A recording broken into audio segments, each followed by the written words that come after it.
மகிழ்ச்சி கல்வி வானொலி வகுப்பறை நிகழ்ச்சியில் உங்களை சந்திப்பதில் பெருமகிழ்ச்சி. நான் உங்கள் மோகனப்பிரியா. பாரதியார் பல்கலைக்கழக பாடத்திட்டம் இதுவரைக்கும் பார்த்துட்டு இருந்தோம்.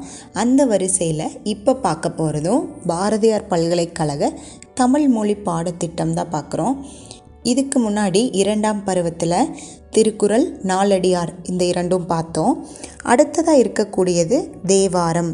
அதில் திருநாவுக்கரசர் அருளி செய்த நின்ற திருத்தாண்டகம் அப்படிங்கிற பகுதி தான் இடம்பெற்றிருக்கு. வாங்க காணொளிக்குள்ளே போகலாம். பன்னிரு திருமுறையுடைய ஒரு சின்ன வரலாறு பார்த்துடலாம். சோழ மன்னன் பன்னிரு திருமுறையை தொகுக்கிறதுக்காக பல கோவில்களுக்கு ஏறி இறங்கி பல கிராமங்களையும் அலசி ஆராய்ஞ்சிட்டு இருந்தார். அந்த ஓலைச்சுவடிகள், தேவாரம் பாடல்கள் எங்கேயாவது இருக்கா, அதுக்கான ஓலைச்சுவடி எங்கேயாவது இருக்கா அப்படின்னு சொல்லி தேடி அலைஞ்சிட்ருக்காரு. அந்த சமயத்தில் தான் நம்பியாண்டார் நம்பி அவர்களுக்கு விநாயகர் அருள் புரிந்தது சோழ மன்னனுக்கு தெரிய வருது. அப்போது சோழ மன்னன் என்ன பண்ணுறாருன்னா, தன்னோட படைகளும் பரிவாரங்களும் சூழ விநாயகருக்கு பிடித்த எல்லா பலகாரங்களும் செஞ்சு எடுத்துட்டு, பழங்களும் எடுத்துட்டு நம்பியாண்டார் நம்பியை பார்க்கறதுக்கு வராங்க. நம்பியாண்டார் நம்பியை பார்த்து என்ன சொல்கிறாரு அப்படின்னா, இந்த மாதிரி நான் தேவாரம் எல்லாமே நூல்கள் எல்லாம் தொகுக்கிறதுக்காக தேடி அலைஞ்சிட்ருக்கேன். நீங்கள் விநாயகர்கிட்ட கேட்டு எனக்கு அந்த எங்கே இருக்குது அப்படின்றத கண்டுபிடிச்சி சொல்ல முடியுமான்னு கேட்குறாரு. நம்பியும் அவங்க கொண்டு வந்த எல்லா பிரசாதத்தையும் விநாயகருக்கு படைச்சு விநாயகர்கிட்ட கேட்குறாரு. கேட்டுட்டு அவரும் சொல்கிறாரு, எங்கே அப்படின்னா தில்லை நடராஜர் கோவிலில் அந்த ஓலைச்சுவடிகளெல்லாம் ஒரு அறையில் பூட்டப்பட்டிருக்கு அப்படின்னு சொல்கிறாரு. அந்த அறைக்கு நம்பியும் சோழ மன்னனும் போகிறாங்க. அங்கே போய் தேடி தூசிகள் படிஞ்சு கரையான்கள் அரைச்சி கிடந்த அந்த ஓலைச்சுவடிகளெல்லாம் திரட்டி ஒரு நூலாக தொகுக்கிறாங்க. அப்படி தொகுக்கப்பட்டது தான் பன்னிரு திருமுறை. இந்த பன்னிரு திருமுறைக்கு ஏன் இந்த பேர் வந்துச்சு அப்படின்னா, இது 12 நூல்களை உள்ளடக்கியது அப்படிங்கிறதுனால பன்னிரு திருமுறை அப்படின்னு சொல்கிறாங்க. இதில் 1 to 7 வரைக்கும் இருக்கிறது தேவாரம் அப்படின்னு அழைக்கப்படுது. இதில் 2ஆவதாக எழுதினது தான் திருநாவுக்கரசர் தேவாரம். 4, 5, 6 இந்த 4 பதிகங்களை கொண்டது தான் இந்த 4 தேவாரங்களும். 4, 5, 6 ஆகிய தேவாரங்கள் தான் இது திருநாவுக்கரசர் அருளி செய்த தேவாரங்கள். இதில் 3666 பாடல்கள் இதில் பாடியிருக்கிறாரு. திருநாவுக்கரசர் அவர்களுடைய வரலாறு பார்க்கலாம். திருநாவுக்கரசர் கடலூர் அப்படிங்கிற மாவட்டத்தில் திருவாமூர் அப்படிங்கிற ஒரு ஊரில் பிறந்திருக்காரு. இவங்களுடைய அப்பா பேர் புகழனார், அம்மா பேர் மாதினி. இவங்க தான் இவங்களுடைய பெற்றோர். இவங்க சைவ சமயத்தை சேர்ந்தவர்கள். திருநாவுக்கரசருக்கு உண்மையான பேர் என்ன, இயற்பெயர் என்ன அப்படின்னா மருள் நீக்கியார் அப்படிங்கிறது தான் இவருடைய இயற்பெயர். இவருக்கு ஒரு அக்கா இருக்காங்க, அவங்க பேர் திலகவதியார். சில வருடங்களுக்கு அப்புறமா திருநாவுக்கரசர் என்ன பண்ணுறாரு அப்படின்னா, சமண மதத்தை தழுவி சமண சமயத்து பின்னாடி போயிடுறாரு. சமண சமயம் அப்படிங்கிறது அருகதேவனை வழிபடக்கூடியவங்க. சைவ சமயம் அப்படிங்கிறது சிவபெருமானை வழிபடக்கூடியவங்க. இப்படி இருக்கும்போது திலகவதியார் சிவபெருமான் கிட்ட வணங்குறாங்க. என்னோட தம்பி இந்த மாதிரி சமண மதம் பின்பற்றி போயிட்டான், அவன் திரும்ப சைவ மதத்துக்கு வரணும், அதுக்கு நீங்கள் தான் அருள் புரியணும் அப்படின்னு வேண்டுறாங்க. அப்படி வேண்டினதுக்கு அப்புறமா ஒரு நாள் என்ன ஆகுதுன்னா, மருள் நீக்கியாருக்கு வயிற்றில் சூளை நோய் ஏற்படுது. வயிற்று வலி தாங்கவே முடியல. சமண மடங்களுக்கெல்லாம் போய் பல மருத்துவமெல்லாம் செய்து பார்த்துட்டாங்க. ஆனால் அந்த வயிற்று வலி தீரவே இல்லை. இந்த சூளை நோய் குணமாகறதுக்கு என்ன பண்ணுறதுன்னு தெரியாமல் இருந்தப்ப அவங்க அக்கா திலகவதியார் என்ன பண்ணுறாங்கன்னா, நீங்கள் சிவபெருமானை நினச்சி பாடல் ஒன்று பாடுங்க, அப்படி பாடுனீங்க அப்படின்னா உங்களோட நோய் சரியாயிடுன்னு சொல்கிறாங்க. அப்போ வயிற்று வலி தாங்க முடியாத மருள் நீக்கியார் சிவபெருமானை எண்ணி பாட்டு பாடுறாரு. அந்த ஒரு பாட்டிலேயே அவருடைய வயிற்று வலி நீங்கிறது. அதுக்கப்புறம் என்ன ஆகுது அப்படின்னா, அவர் சைவ மதத்தை பின்பற்ற ஆரம்பிச்சிட்டாரு. இவர் பல அதிசயங்களை பண்ணியிருக்காரு. என்ன அப்படின்னு பார்த்தோன்னா, இப்படி இவர் சைவ மதத்தை பின்பற்ற ஆரம்பித்ததும் அந்த மதுரை நாட்டு மன்னன் என்ன பண்ணுறாருன்னா சமண மதத்தை தான் பின்பற்றிட்டு இருக்காங்க. அவர் சமணராக இருக்கனால இவர் இப்படி மாறிட்டாருன்னு சொல்லி இவரை 7 நாட்கள் சுண்ணாம்பு அறையில் பூட்டி வச்சிட்றாங்க. அப்படி சுண்ணாம்பு அறையில் பூட்டி வச்சா 8வது நாள் அவங்க இறந்துருவாங்க அப்படின்ற ஒரு நம்பிக்கையில் பண்ணுறாங்க.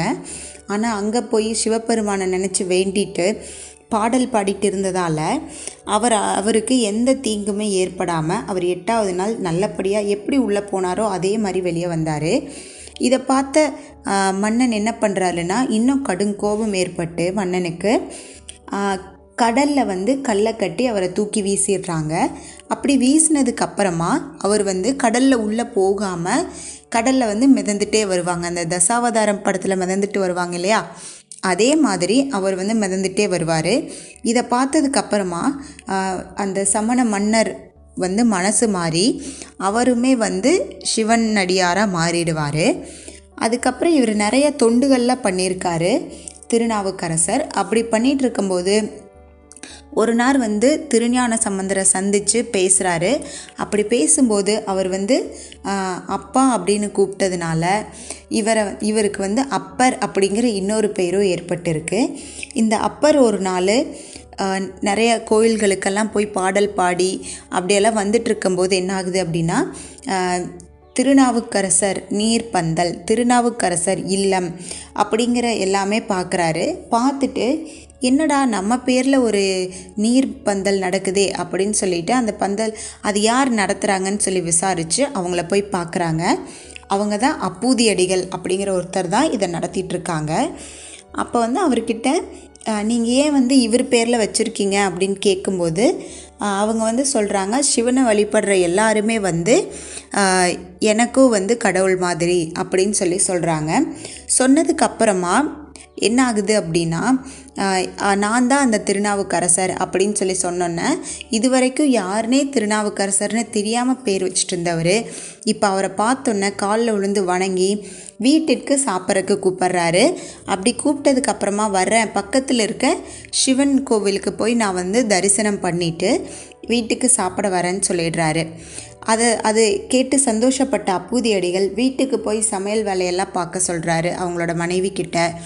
சமையல்லாம் ரெடி ஆகுது. அதுக்கப்புறம் விருந்தே ரெடி பண்ணிடுறாங்க. அப்போ அவங்க பசங்களுக்கும் என்ன பேர் வச்சுருக்காரு அப்படின்னா நாவுக்கரசர் அப்படின்னு தான் பேர் வச்சுருக்காரு. அதை அப்போ 2வது பையன்கிட்ட போய் இலையை அறுத்துட்டு வாப்பா அப்படின்னு சொல்கிறாங்க. அப்படி போய் இலையை அறுக்கும்போது என்ன ஆகுதுன்னா கீழே இருந்த பாம்பு தீண்டி அந்த சின்ன பையன் இறந்து போயிடுறான். அதுக்கப்புறமா திருநாவுக்கரசர் கோயிலுக்கு போய் வழிபாடெல்லாம் முடிச்சுட்டு திரும்ப வராரு. வரும்போது அந்த சின்ன பையன் இருக்க மாட்டான். அதுக்கப்புறம் நடந்ததெல்லாம் தெரிஞ்சுக்கிட்டு என்ன பண்ணுறாங்க அப்படின்னா அவனை உயிர்ப்பிச்சு கொண்டு வர்றாரு. இது அவர் பண்ண அதிசயத்தில் ஒன்றாக குறிப்பிடப்படுது. இதுக்கப்புறம் என்ன ஆகுது அப்படின்னா அப்பூதியடிகள் அவங்கள வழிபாடு பண்ணுறாங்க. திருநாவுக்கரசர் அதுக்கப்புறம் பல நாட்கள் வாழ்ந்து சிவன்கிட்டேயே போய் நான் இவ்வளோ வருஷம் வாழ்ந்துட்டேன் அப்படின்னு சொல்லிட்டு நான் உங்களையே சேர்றேன்னு சொல்லி வேண்டிக்கிறாரு. அதுக்கப்புறமா இறைவன்கிட்டேயே பாட்டு பாடி இறைவன் உள்ளேயே சேர்ந்துக்கிறாரு. இதுதான் திருநாவுக்கரசரோட வரலாறு. நமக்கு சிலபஸில் 6ஆம் திருமுறை தான் கொடுத்துருக்காங்க. திருநாவுக்கரசர் அருளி செய்த 6ஆம் திருமுறை நின்ற திருத்தாண்டகம் தான் கொடுத்துருக்காங்க. இதில் என்ன கொடுத்துருக்காங்க அப்படின்னா இந்த பதிகமில் 10 பாடல்கள் இருக்குது. நமக்கு சிலபஸில் 5 பாடல்கள் இருக்குது. இந்த 10 பாடல்களையும் என்ன சொல்லியிருக்காங்க அப்படின்னா சிவபெருமான் உயிர் இருக்க உயிர் இல்லாத எல்லா பொருள்கள்லையுமே நிறைஞ்சிருக்காரு அப்படிங்கிறத சொல்லுறது தான் இந்த 10 பாடல்களும். அதுக்கப்புறம் என்ன சொல்லியிருக்காங்க அப்படின்னா இந்த 10 பாடல்கள்லையுமே நின்றவாறே அப்படிங்கிற ஒரு சொல்லால் தான் இந்த ஒவ்வொரு பாட்டுமே முடியுது அப்படிங்கிறது தான் இந்த பாட்டில் இருக்குது. இந்த பாட்டோட பொருளும் பார்க்கலாம். திருத்தாண்டகம் பதிகத்தில் 10 பாடல்கள் இருக்குது. பதிகம் அப்படிங்கிறது சைவ மதத்தினர் பயன்படுத்தக்கூடிய வார்த்தை. இது பதிகம் அப்படின்னா பாடல் அப்படிங்கிறது தான் பொருள். இந்த 10 பதிகத்தில் 10 பாடல்கள் இருக்குது. இதில் எல்லா பாடல்களுமே சிலபஸில் இல்லை. முதல் 5 பாடல்கள் தான் சிலபஸில் இருக்குது. பாட்டை பார்க்கலாம். முதல் பாடல் இருநில நாய் தீயாகி நீருமாகி இயமானாய் எரியும் காற்றுமாகி அருநிலைய திங்களாய் ஞாயிறுமாகி ஆகாசமாய் அட்டமூர்த்தியாய் பெருநலனும் குற்றமும் பெண்ணும் ஆணும் பிறருருவும் தம்முருவும் தாமேயாகி நெருநலையாய் இன்றாகி நாளையாகி நிமிர்பொன் சடையடிகள் நின்றவாறே. இந்த பாட்டோட பொருள் என்ன அப்படின்னா, பெரிய பூமியாகி நீராகி தீயா இருக்கிறீங்க, அப்புறம் எரியிற காற்றாகவும் நீங்கள் தான் இருக்கீங்க, ஆகாயமாகவும் அதாவது வானமாகவும் நீங்கள் தான் இருக்கீங்க, ஞாயிறு அப்படின்னா திங்கள், ஞாயிறு அப்படின்னா ஆதவன் சூரியன் அர்த்தம், ஞாயிறாவும் நீங்கள் தான் இருக்கீங்க, அழிவே இல்லாத திங்களாவும் அதாவது சந்திரனாவும் நீங்கள் தான் இருக்கீங்க அப்படிங்கிறத இந்த பாட்டில் சொல்லியிருக்காங்க. அப்புறம் அட்டமூர்த்தியாகவும் பெருமை பொருந்தக்கூடிய நன்மையாகவும் பெருமையே இல்லாத குற்றமும் பெண்ணும் ஆணும் அப்புறம் மற்ற எல்லா தேவருடைய வடிவங்களும் அருவமும் உருவமும் உருவமும் எல்லாமே சிவபெருமானாக்கி நீங்கள் தான் இருக்கீங்க. 3 வகையான திருமேனி நீங்கள் தான், நேற்று இன்று நாளை எல்லாமே நீங்கள் தான், பெரிய சடை வச்சுருக்கீங்க எம்பெருமான், நீங்கள் தான் நின்றவாறே வியக்கத்தக்க வகையில் இருக்கீங்க, எல்லாமே நீங்கள் தான் அப்படின்னு இந்த பாடல் பொருள் உணர்த்துது. அடுத்த பாடல் பார்க்கலாம். மண்ணாகி விண்ணாகி மலையுமாகி வைரமுமாய் மாணிக்கம் தானேயாகி கண்ணாகி கண்ணுக்கோர் மணியுமாகி கலையாகி கலைஞானம் தானேயாகி பெண்ணாகி பெண்ணுக்கோர் ஆணுமாகி பிறையலயத்துக்கு அப்ப ஓர் அண்டமாகி எண்ணாகி எண்ணுக்கோர் எழுத்துமாகி எழுஞ்சுடராய் எம்மடிகள் நின்றவாறே. இந்த பாட்டோட பொருள் என்ன அப்படின்னா, நம்ம பூமியாகிய இந்த மண், விண்ணு, மலை, வைரம், மாணிக்கம் இதெல்லாமே சிவபெருமான் தான். அதுக்கப்புறம் நம்ம உடம்புல இருக்க கண்ணும் அவர் தான், அந்த கண்ணுலேருந்து வரக்கூடிய ஒளியும் அவர் தான். நூல் புத்தகமாக இருக்கிறதும் நீங்கள் தான், அந்த புத்தகத்தில் இருக்க அறிவை உணரக்கூடியவராக இருக்கிறதும் நீங்கள் தான், கலையாக இருக்கக்கூடிய நீங்கள் தான் கலை ஞானமாகவும் இருக்கீங்க. பெண்ணாகவும் அந்த பெண்ணுக்கு துணையான ஆணாகவும் பொருத்தமான ஆணாகவும் சிவபெருமான் தான் விளங்குறாரு. ஊழிக்காலத்தை தாண்டி நிற்கிற சுத்தமய தத்துவமாகவும் சிவபெருமான் தான் விளங்குறாரு. அந்த சிவபெருமான் தான் உள்ளத்தில் இருக்க எண்ணமாகவும் அந்த எண்ணத்தை வெளிப்படுத்தக்கூடிய எழுத்தாகவும் விளங்குறாரு. அதே போல் நிற்கும் சுடர் இருக்குல்ல, அந்த சுடராகவும் சிவபெருமான் தான் இருக்காரு. அப்படி வியக்கத்தக்க வகையில் சிவபெருமான் தான் இருக்காரு. இதுதான் இந்த பாட்டுடைய பொருள். அடுத்த பாட்டு பார்க்கலாம். 3வது பாடல். அடுத்த பாடல். கல்லாகி கலராகி கண்ணுமாகி காவிரியாய் கால் ஆற்றாய் களியுமாகி புல்லாகி புதலாகி பூடுமாகி புறவமாகி புறமூன்றும் கெடுத்தானாகி சொல்லாகி சொல்லுக்கோர் பொருளுமாகி சுலாவாகி சுலாவுக்கோர் சூழலாகி நெல்லாகி நிலனாகி நீருமாகி நெடுஞ்சுடராய் நிமிர்ந்தடிகள் நின்றவாறே. இந்த பாட்டோட பொருள் என்ன அப்படின்னா, மலையாகவும் சிவபெருமான் இருக்காரு, கலர் நிலமாகவும் இருக்காரு. கலர் நிலம் அப்படின்னா நெல் விளையாத இடம், எதுவுமே விளையாத இடத்தை தான் கலர் நிலம்னு சொல்லுவாங்க. நிலமாகவும் இருக்காரு, காடாக இருக்காரு, ஆறாக இருக்காரு, வாய்க்காலாக இருக்காரு, வழியாகவும் அவர் தான் இருக்காரு. அப்புறம் கடற்கரை களியாகவும் அவர் தான் இருக்காரு, புல் புதராகவும் அவர் தான் இருக்காரு, பூடாகவும் அவர் தான் இருக்காரு. பூடு அப்படின்னா தேவையில்லாத களை செடிகள் முளைக்கும் இல்லையா, அதுதான் பூடுன்னு சொல்லுவாங்க.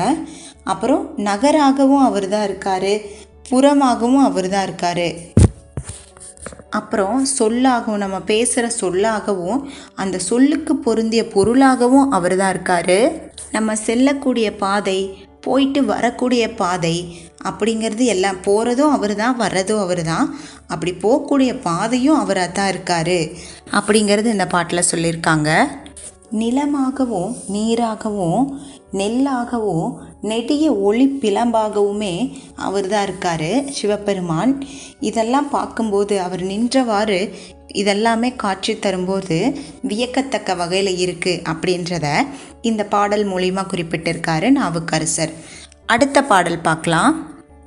காற்றாகி கார்முகிலாய் காலம் மூன்றாய் கனவாகி நனவாகி கங்குலாகி கூற்றாகி கூற்று தைத்த கொள் களிராகி குறை கடலாய் குறை கடற்கோர் கோமானுமாகி நீற்றானாய் நீற்றற்ற மேனியாகி நீல் விசும்பாய் நீல் விசும்பின் உச்சியாகி ஏற்றானாய் ஏறு ஊர்ந்த செல்வனாகி எழும் சுடராய் எம்மடிகள் நின்றவாறே. இந்த பாட்டோட பொருள் என்ன அப்படின்னா, காற்றாகவும் மழை பெய்யக்கூடிய கார் மேகம், அதாவது கருமையான மேகமாகவும் இறைவன் தான் இருக்கார். இறந்த காலம், நிகழ்காலம், எதிர்காலம் ஆகிய 3 காலமாகவும் இறைவன் தான் இருக்கார். கனவாகவும் நனவாகவும் இரவாகவும் பகலாகவுமே இறைவன் தான் இருக்கார். ஒலிக்கும் கடலாகவும் அந்த கடலுக்கு தலைவனான வருணனாகவும் திருநீர் அணிந்த மேனியாகவும் சடையில் கங்கையை வச்சிருக்கிறதும் நீளமான ஆகாயமாகவும் அந்த ஆகாயத்திற்கு உச்சியாகவும் இடவத்தின் மேலே ஏறி சென்று எங்கும் திரியும் வல்லமை பொருந்தியவனாகவும் சிவபெருமான் தான் இருக்கார். உயிர்கள் மேலெல்லாம் கருணைப்பட்டு சிவபெருமான் அந்த என்ன பண்ணுறாரு அப்படின்னா, உயிர்கள் மேலெல்லாம் கருணைப்பட்டு 5 தொழில்களையுமே விருப்பத்தோடு செய்யக்கூடியவராக இருக்கார் சிவபெருமான். இப்படி செய்யக்கூடிய நிலை போற்றத்தக்கது. அப்போது சிவபெருமானை போற்றணும் அப்படின்னு சொல்லியிருக்காங்க. சிவபெருமான் எங்கேயும் திரிஞ்சு பறந்து விரிந்து இந்த பூமி எங்கும், இந்த உலகம் எங்குமே அவர் தான் காட்சியளிக்கிறாரு. கொலைவெறி பிடித்த யானையை அடக்கி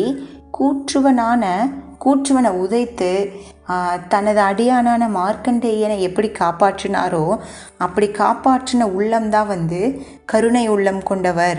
இப்படிப்பட்ட சிவபெருமான் கருணை உள்ளம் கொண்டவர். இவரை பார்க்கறது வியக்கத்தக்கது அப்படின்னு இந்த பாடலில் சொல்லியிருக்காங்க. அடுத்த பாடல் பார்க்கலாம். பாடல் 5. தீயாகி நீராகி திண்மையாகி திசையாகி அத்திசைக்கோர் தெய்வமாகி தாயாகி தந்தையுமாய் சார்வுமாகி தாரை கையும் ஞாயிறும் தன்மதியுமாகி காயாகி பழமாகி பழத்தில் நின்ற இரதங்கள் நுகர்வானும் தானேயாகி நீயாகி நானாகி நேர்மையாகி நெடுஞ்சுடராய் நிமிர்ந்தடிகள் நின்றவாறே. இந்த பாட்டோட பொருள் என்ன அப்படின்னா, தீயோட வெப்பம் அவர் தான், சிவபெருமான் தான். நீரோட தன்மையும் சிவபெருமான் தான். நிலத்தின் வலிமையும் சிவபெருமான் தான். காற்றில் அசையறதும் அவர் தான். அப்படிப்பட்ட தன்மையுடையவர் தான் சிவபெருமான். ஆகாயத்தில் கலக்கும் தன்மையுடையவரும் சிவபெருமான் தான். இப்படி இருப்பவர் தான் சிவபெருமான். திசையாகவும் அவர் தான் இருக்கார். அந்த திசைகளுக்கெல்லாம் நாயகனாகவும் சிவபெருமான் தான் இருக்கார்.